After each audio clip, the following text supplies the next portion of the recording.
Eto na, pinakainaabangan nyo lahat.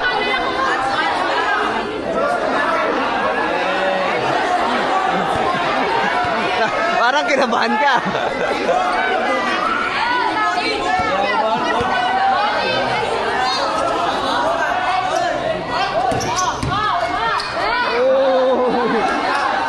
Ayun na nga ang sinasabi ko, unang possession pa lang, talagang dikdikan na. May galaw si Justin. Kita ko na kagad, may galaw talaga si Justin. Kinabahan lang siya bigla kasi hindi niya na-expect maraming tao. Huwag ka maya, Justin.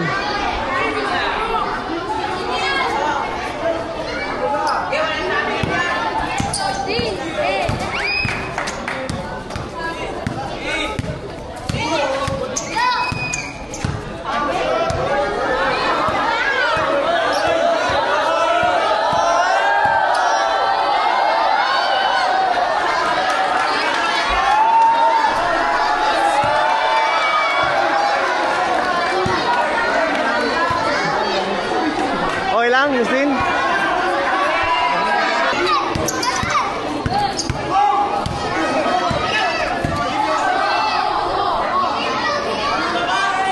Kita ko rin talaga yung hirap nila maglaro dahil sa sobrang daming tao. Hindi makabuelo at hindi sila makagalaw na maayos. Giging dahilan din yun kung bakit sila nagkakatulakan. Pero pagtapos ng banggaan ay nananatili naman silang sports lang.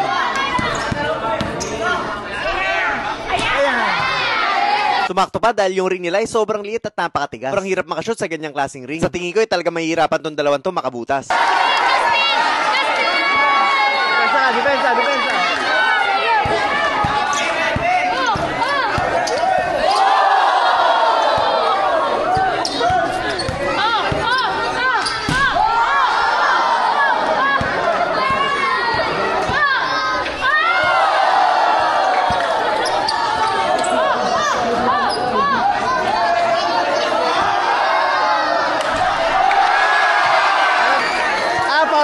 Foul. Dito halatang dismayado itong si Justin. Hindi niya kasi inaasahan na tatawag ng foul itong si Tutoy. Pag ni-review nga naman natin ay parang wala nga namang foul. Teka, baka nalilito kayo ha. Justin kasi parehas ang pangalan nila.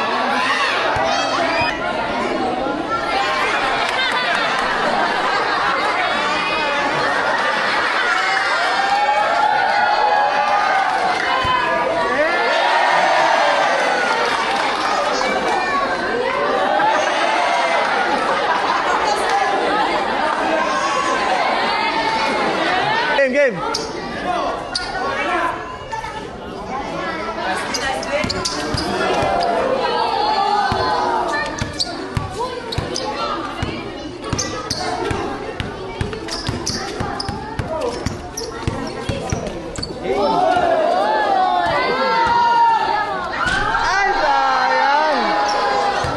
Sabi ko na nga ba't mahirap talaga makapagpa-shoot dun sa ring na yun. Justin! Pasok! Ay, sayang! Kahit sino talagang player ay mahihirapan makapagpa-shoot dyan. Mas lalong naging dikdikan ng laban ng dalawa. Pero dito ay may gagawing sobrang lupit na galaw itong bata natin. First time lang namin nakita to, talagang nagulat kami.